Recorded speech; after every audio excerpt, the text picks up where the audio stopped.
하나님은 그래도 사랑하신다. 창세기 3장 14절에서 24절. 사랑하는 성도 여러분, 하나님께서 먼저 뱀을 저주하십니다. 뱀은 배로 다니고 평생 흙을 먹는 존재가 되어야 했습니다. 이는 뱀이 인간을 유혹해 죄에 빠뜨린 것에 대한 결과였습니다. 또한 여자에게는 임신과 출산의 고통이 따랐고 남편을 또한 원해야 했고 다스림을 받는 고통도 감내해야 했습니다. 결국 죄로 인해 다가온 결과는 고통이 따르는 결과로 처참했고 안타까웠으며 하나님께서 결코 좋아하지 않는 이런 결과로 이어지게 되었다라는 사실을 알아야 합니다. 결국 하나님과의 깨어진 관계가 이와 같은 고통으로 이어지게 된 것입니다.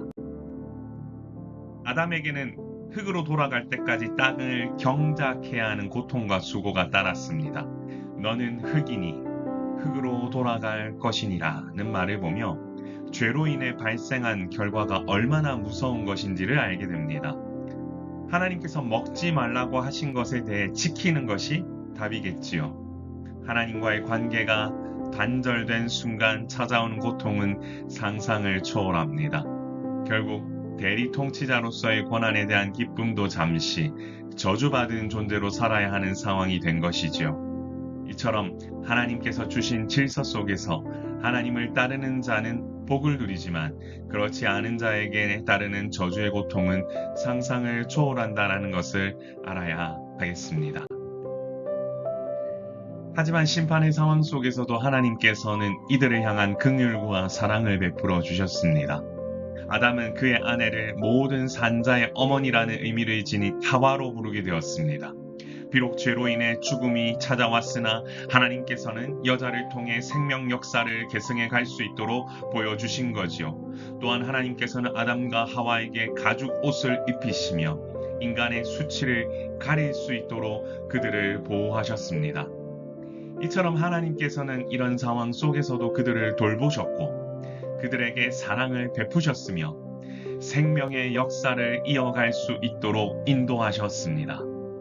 하나님 사랑의 크기 그리고 인간의 범죄함 속에서도 그들을 통해 인도하실 계획의 너비는 감히 상상할 수 없습니다.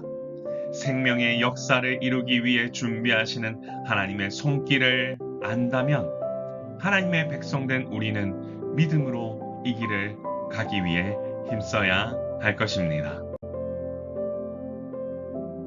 하나님께서는 아담과 하와가 생명나무 열매를 먹고 또한 그곳에서 영생할까 염려해 그들을 에덴 동산에서 내쫓으셨습니다.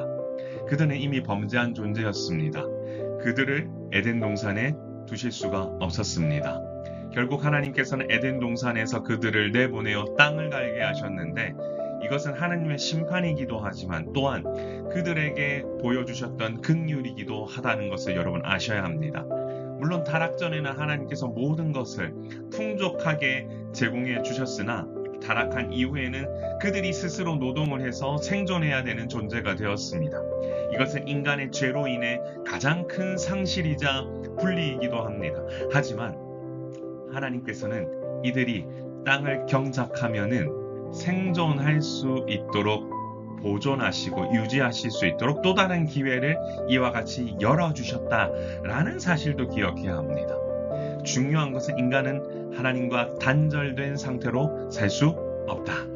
언제나 하나님과의 온전한 관계를 유지하기 위해 힘쓰는 것, 그것이 가장 중요하다라는 것을 잊지 말아야 합니다. 사랑하는 성도 여러분, 하나님은 그래도 사랑하십니다. 인간의 타락이라는 가장 슬픈 사건을 우리는 함께 보았습니다.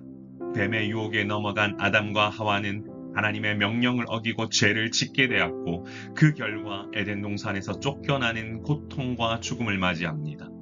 뱀에게 저주, 여자에게는 출산의 고통, 남자에게는 노동의 고통이 따르고 이런 삶을 사다가 죽음으로 귀결된다는 것은 참으로 고통스러운 일입니다. 그러나 하나님께서는 이런 상황 속에서도 아담과 하와를 위해 가죽 옷을 입히시며 그들을 보호하시려고 했던 모습을 우리는 볼 수 있게 되는데요. 죄로 인해 벌거벗게 된 인간의 부끄러움을 외면하지 않으시고 그들의 필요를 하나님께서는 친히 채워주셨습니다. 이처럼 죄로 인해 에덴 동산에서 쫓겨나는 것은 죄에 대한 대가입니다. 만일 그런 조치가 없었다면 생명나무 열매를 먹고 죄의 영향력 아래에서 영원히 살 수밖에 없게 되는 것이지요. 하지만 하나님께서는 이들에게 새로운 시작 기회를 주시고자 지금과 같은 조치를 하셨던 것입니다. 이처럼 하나님께서는 당신의 잘못을 책망하시지만 또한 포기하시는 분은 아니십니다. 길을 열어 주시는 분이시며 그 길을 갈 수 있도록 행하시는 분이십니다. 그러므로 우리는 하나님의 이와 같은 사랑을 기억하며 하나님과의 관계를 온전히 지키기 위해 힘쓰는 자가 되어야 합니다. 하나님은 지금도 당신을 사랑하십니다. 이렇게 한번 기도해 볼까요? 주여, 나의 죄악에도 불구하고 여전히 나를 사랑하시는 하나님을 더욱 사랑하며 하나님과의 연결을 위해 십자가 지신 예수님을 더욱 사랑하는 주님의 자녀가 되게 하옵소서. 저 일단 한번 고백하신 후에 기도할까요? 주여, 은혜를 주옵소서. 주여, 은혜를 주옵소서. 존귀하신 하나님 아버지, 오늘 이 아침에 주님 함께 간구하며 나아갑니다.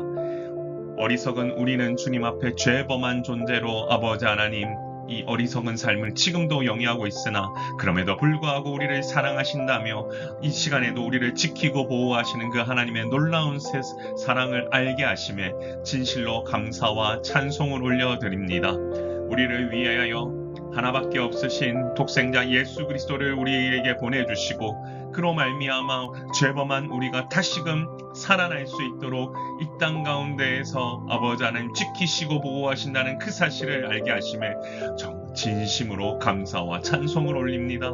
주님, 우리와 동행하여 주시고 주님과의 단절됨을 아버지 하나님 더 이상 원치 않고 오직 주님과 연결되어 늘 주님의 사랑 안에 거하는 우리 모두가 될 수 있도록 인도하여 주옵소서. 오늘 이 시간에도 주님께서 부으시는 그 은혜의 사랑을 누비며 하나님과 함께 동행하며 살아가는 우리 모두가 되게 하여 주시고 바라옵기는 주께서 부으시는 은혜가 각 가정마다 차고 넘칠 수 있도록 도우시고 함께 하여 주옵소서.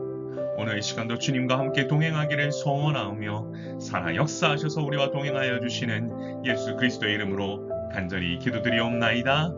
아멘. 존귀하신 하나님의 이름을 높이기 원하고 여러분의 삶 가운데 신하나님의 은혜가 넘쳐 흐르기를 소망합니다. 샬롬.